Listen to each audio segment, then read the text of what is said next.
Good morning, people. How are you doing? Today is the 6th day of September 2022. It is about 11:30ish in the morning.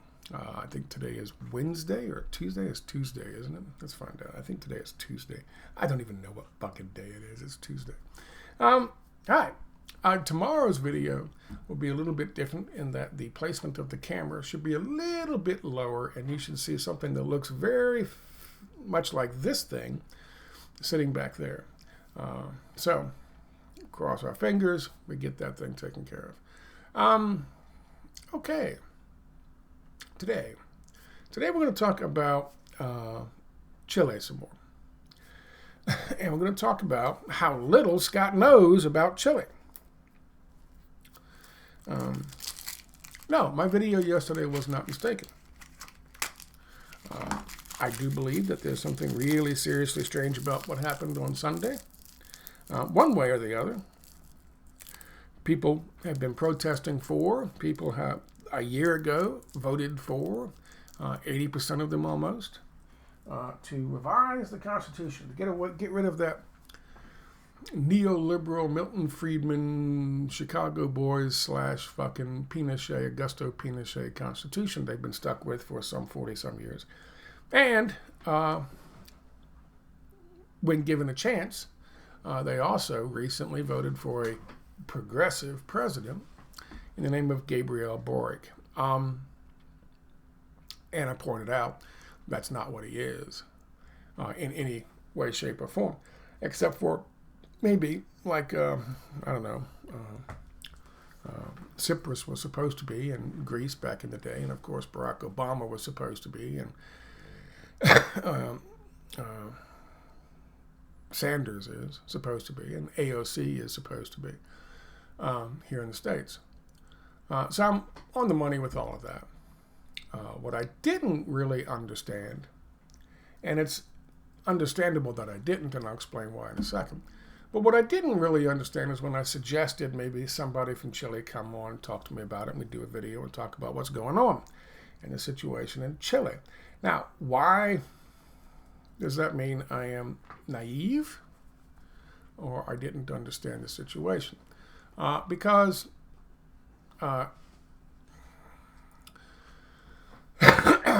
several months ago, a journalist woman out of Al Jazeera was shot and killed in Palestine by occupied Palestine by Israeli fucking troops.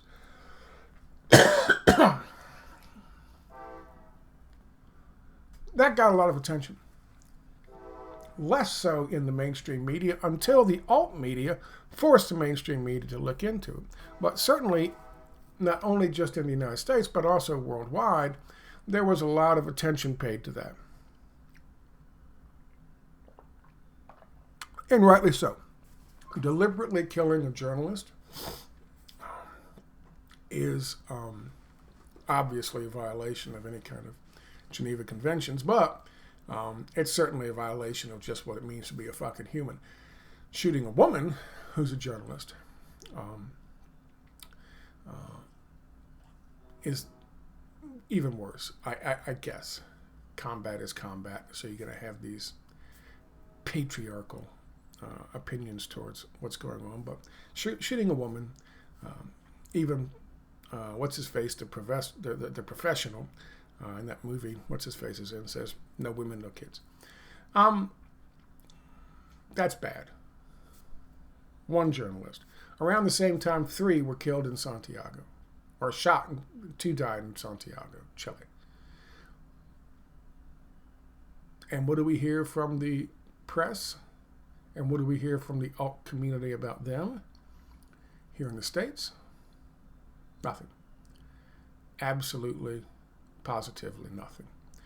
In fact, I know it's Reporters Without Borders, but they've dropped 27 points, 27 places in the last year, Chile has, in terms of freedom of the press and security of people who are called journalists in the country. 27 places they dropped in, I think, a year. And they weren't that high to start with. Things are getting worse in Chile. and it hasn't changed since the progressive, quote unquote, Gabriel Boric was elected in May. That is my misunderstanding when I suggested somebody might come on here and do a YouTube video or a fucking BitChute video and talk to me about what's really going on in fucking Chile. People have a hard time. People get harmed. People lose their homes. It's the repression on journalism in Chile is you can't even compare it to what happens here. Here in the States, you do something that they don't like, and they'll remove it. You'll get a strike, and you get upset about it, obviously. Like, I don't know, I did. Well, here's my video from yesterday. You can look at that. I just suggest maybe people do that. You get a strike. I took some news from CNN. I cited CNN on this as my source, talking about 56% of the people are not confident in election results, which means they're not confident in election results. It can't be by accident. It can't be by fucking natural disaster. It has to be that it's rigged. It's rigged. And so YouTube took that video of mine down, in spite of the fact that here's the CNN article I cited, and here's the CNN video that says the exact same goddamn thing still up on YouTube. But when some little fucking alt guy like myself, content creator like myself, talks about it, I get my video taken down, and I got pissed off about that, but it's happened so many times before, I can't really take it too seriously. But that's, what happens to us. Maybe you get your bank account shut down. Maybe you get canceled, like the doctors back in the day who tried to tell us the exact same thing the mainstream media is telling us now. The exact same thing that the World Health Organization and the CDC and Fauci are saying today. And they got canceled. Some of them lost their jobs. That's what we face here. Yes, that is fascism.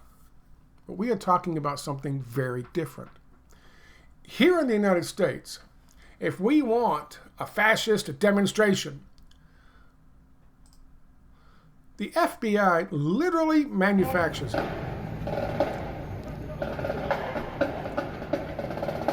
Glowies on parade. I promise you, more than half of those, probably all of them, are recruits at the Federal Bureau of Investigations, or combination of FBI recruits, local police department recruits, doing a little honeypot trick to try to see if they can get any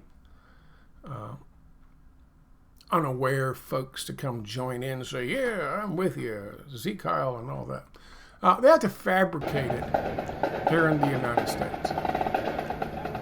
They have to fabricate it to keep you afraid here in the United States. I want to thank Aunt BB for pointing this out.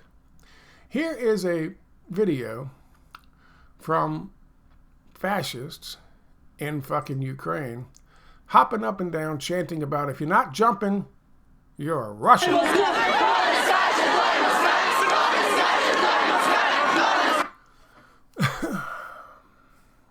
Now again, that's not a massive crowd. You go back and look at the video I made over here. There's clips in here, in this video here. There's clips in there of massive crowds in Chile in support of changing the Constitution. And that was just several months ago.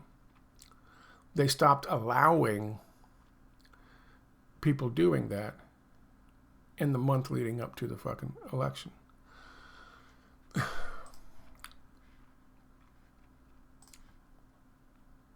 This is Chile. And it was after the fucking election.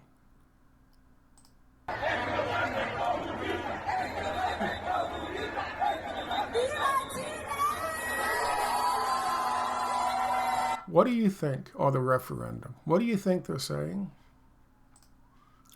Whoever doesn't jump is a communist. It's the same shit. It's the same grooming. It's the same playbook. These are Nazis, supporters, in fucking Ukraine, and these are real fascists in Chile. You don't need in Chile to get the FBI to come down there with some masks so they're hiding their real identities, to pretend to be fascists marching up and down the square. You don't need pretend in fucking Chile. They have the real fucking thing. If you're not jumping, you're a communist. What do people like this do? What are they capable of? They're violent. And they can be capable of all sorts of things, like getting in the back of trucks, as they did in Indonesia not too long ago. India. Running around the back of trucks with police and names on the list, going to people's houses at 3 o'clock in the morning and dragging them out. Why? Because they're communists. They're on the left. If Gonzalo Lira was there, he'd be in that crowd hopping up and down because he is a big-time Pinochet fan. That's real. That's fake. That's real. That's fake. That's the difference. There's a big difference. Yeah, we have real fascists here. We have real racists here. We have real fucking white supremacists here. They are few and far between. And the real ones don't show up for the glowy fucking events they have so that the video cameras can record them. But there are a lot of them. I mean, in small sections and small groups, there are a lot of them. If that makes any sense. Most of them, a lot of them, wear $1,000 suits. And they damn sure wouldn't be marching up and down the square. Or, for that matter, hopping up and down the square. So, thanks to Aunt Bibi to show you this, for this comparison. I want to read something for you. For you to take a look at. This is an article on what happened back in May. At Chilean workers' demonstration injures 3 journalists and 1 in critical condition. 2 of them died, I believe. I'll talk about one of them who died, the woman who got shot in the face. And that's from Committee to Protect Journalists. What they won't tell you in this article is a lot. You can stop the video and read it yourself. They tried to contact the police about this and ask them questions, and nobody even answered the fucking phone because they saw that the number identified was Committee to Protect Journalists, and they don't give a shit. And they certainly don't want to go on record. I found this. Now, this is from somebody outside of Chile, I believe. Weeklyblitz.net. I don't know anything about weeklyblitz.net. But I will read you this. She did die. I think her name is posted here. They have the strangest writing. There's no fucking, everything is a comma, so you're gonna have to hang in there with me. However, I wanted to read this to you, and it's going to be a little bit, so just bear with me. But it gives you a better understanding. It says here that Sandoval was her last name. She was one of the ones who was shot, being taken to the emergency hospital, formerly Posta Central, in an extremely serious condition, only to die after 12 days of agony. Okay, that's what we're talking about now. And this was published the 3rd of June, 2022. Not that long ago. I want you to read this. I want you to listen to it. Because this is, in my opinion, what I missed when I asked somebody, anybody from Chile, to come forward and have a chat with me. Not everybody lives in the land of the big PX, and though we think we understand just how bad fascism can get, we don't.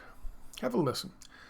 Quote, the Minister of the Interior, Ezekiel Sitches, who has underlined her support for the Carabineros, if I'm pronouncing that right, or the Special Forces, Carabineros being the Special Forces, regretted what had happened and pointed out that the event showed the need for greater order.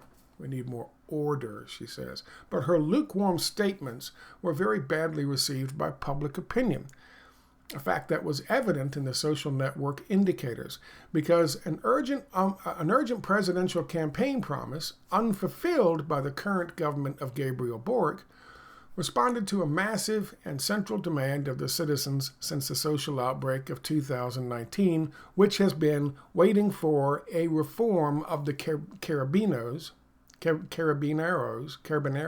I can't pronounce that, after the murder of the young mother and reporter, became even more relevant and in dispute with the insistence of the executive to keep the institution without major changes and its general director in place.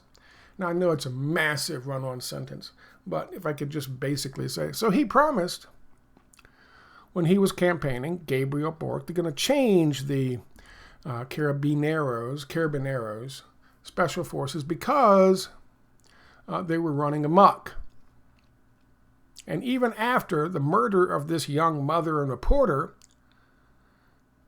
at a demonstration and the shooting of 2 others, and I believe 1 other died, he refuses to do that. He refuses to make any changes, and he keeps the same fucking guy running them, basically like a Tonton Makuta, I'm guessing. He refuses to fucking take the head of the thing out of office. Let me continue.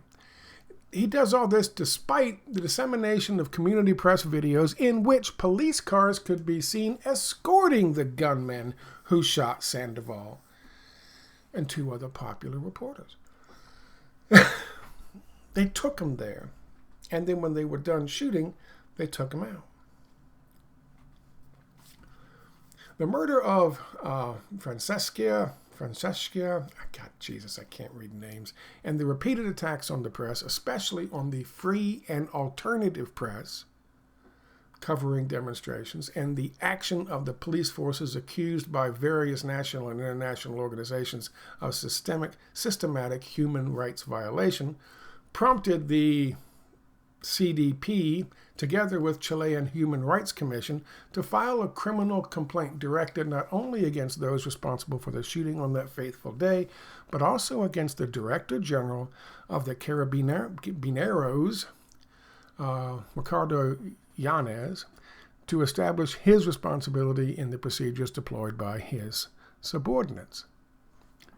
The entity indicated that the Carabineros de Chile are accused of serious negligence and breach of their constitutional and legal duties for not intervening to prevent the serious aggressions committed by certain persons against the victims during the public demonstration on March 25th and May 1st of this year, adding that, quote, this failure to act not only violently prevented the victims from being arrested,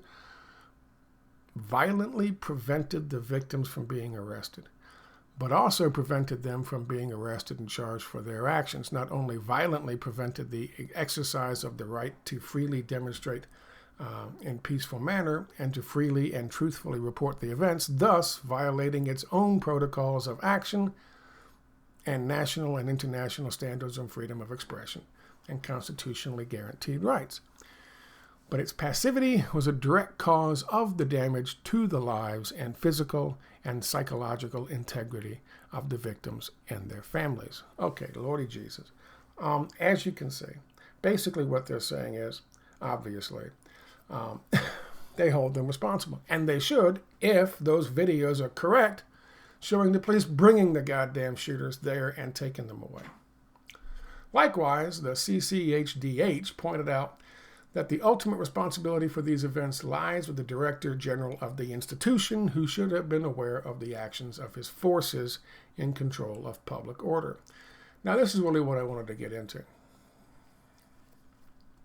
Quote, a thorough study carried out by the ODC, I'm not even going to try to pronounce that, on attacks of the press since October 2019, concludes that news coverage of protests in Chile should be considered a high-risk activity.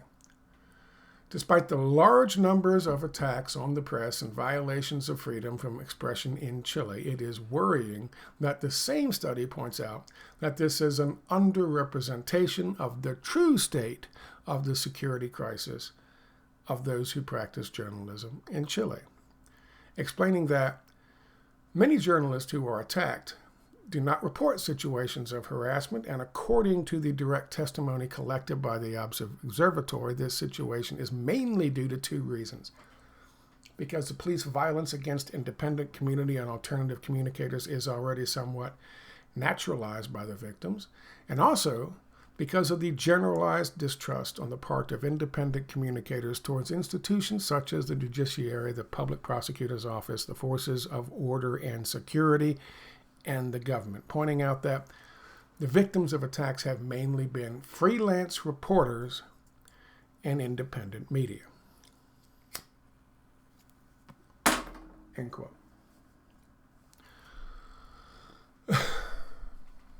Continuing, he underlines that the biggest aggressor against the press are police officers who act during the protest, who show hostility against reporters who make audiovisual registries of their actions.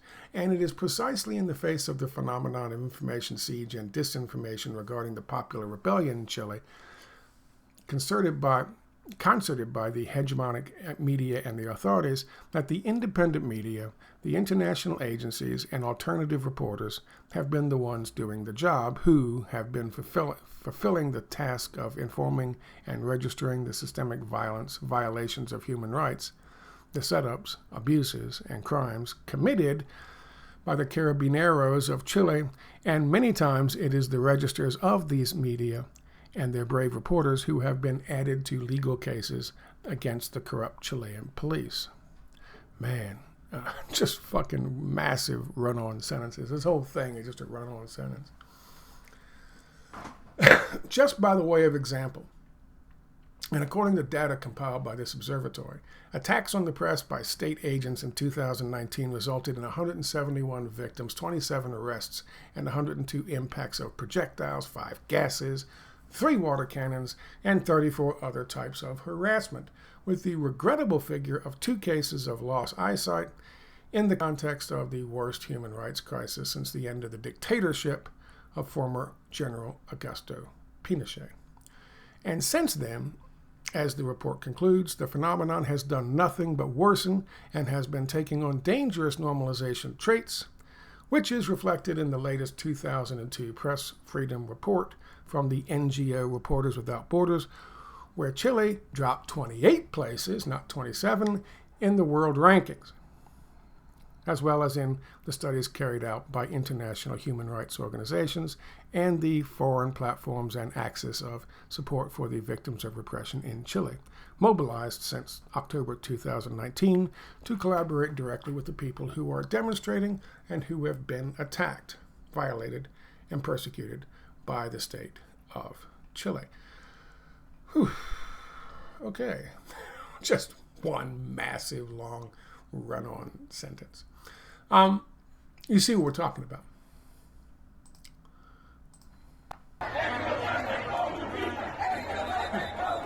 Now, one thing you'll notice, whenever they do these shots and they've got a small crowd and they want them to look bigger, they hold the cameras low. So you can see there's a couple people behind these guys, but they don't want to hold the camera up high and realize they're in a square that's only like a quarter filled. See, there's not that many people. Someone's coming into the crowd right over here. There's a tree way back there, but he's moving pretty freely and pretty quickly with that flag. It's a small crowd. Understandably, when they held the referendum in 2021 to discuss whether or not they wanted to change the Pinochet fucking rich get richer constitution in Chile, 80% said yes. 80. So my guess is the situation in Chile is, of course, you have a certain number of fascists who are very happy with the way things are. And this happens in a lot of countries. When you got a change in Cuba, for instance, a bunch of people came over from Cuba. They were people who were happy with the way that, what's his name? Batista. They were happy with the way Batista was running things because they were able to pocket a whole bunch of money. But the vast majority of people wanted something different. When the vast majority of people got something different, those people had to fucking leave. So you get that. You have small groups of people who love themselves some fascism. And usually, especially the younger ones, they feel entitled. They feel they're set. They feel they're ready to take the fathers and the grandfathers' places in these businesses and enjoy that good fucking life. The last thing they want is all the peasants being given an opportunity, like an education and so forth, to rise up and take their place. They don't want that. So you get those young people hopping up and down because they love themselves some fascism as well. Again, I'm not on the ground in Chile, so I can't tell you precisely what the breakdown is, but I can tell you, based on what I've seen in terms of they wanted, a vast majority of them wanted change in 2021, and apparently some of them wanted some change, progressive change, because they elected fucking Borg just this past year, this year. So clearly, somebody wanted some change. Now, all that said, we have to remember that we are living in a state that is becoming fascist, but it is doing it incrementally. It is doing it by steps, by degrees.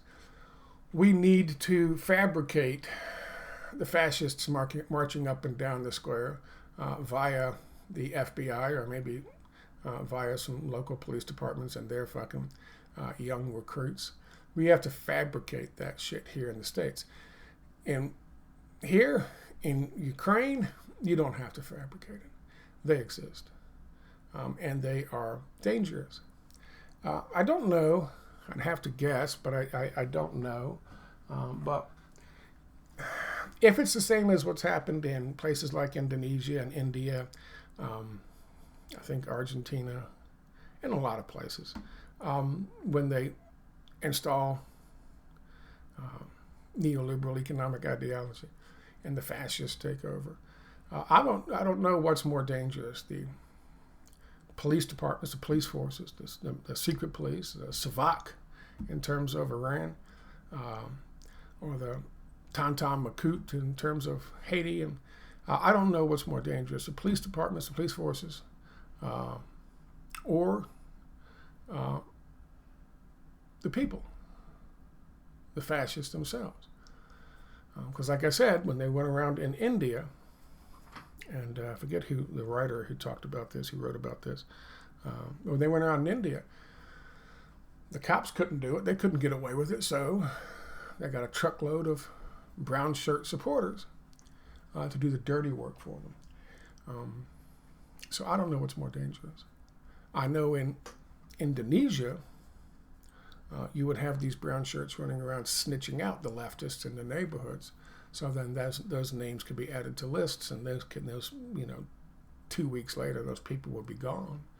So it's a dangerous situation in Chile, and it's certainly not something that somebody could comfortably do what I'm doing here now. I'm guessing.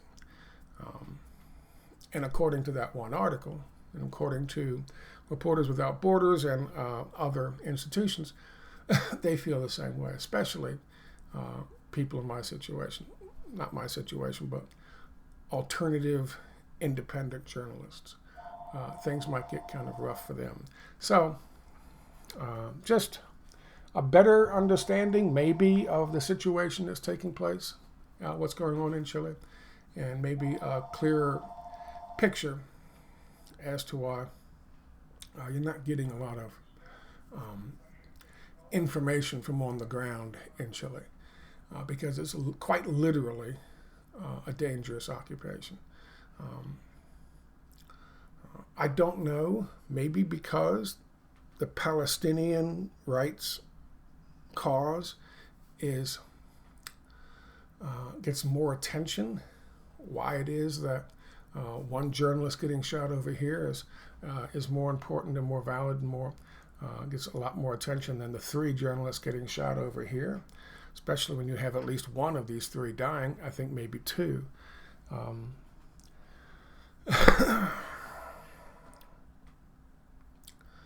But more attention should be paid to what's going on in Chile, and we shouldn't just forget and let it pass now that this referendum thing has been defeated,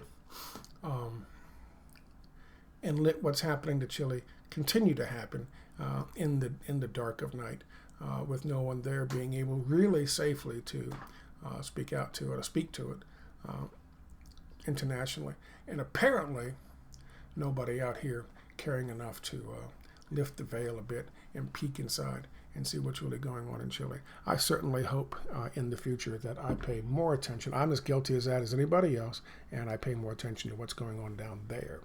Anyway, just a little bit of clarification for you from yesterday's video. Have a good Tuesday. Bye-bye, guys.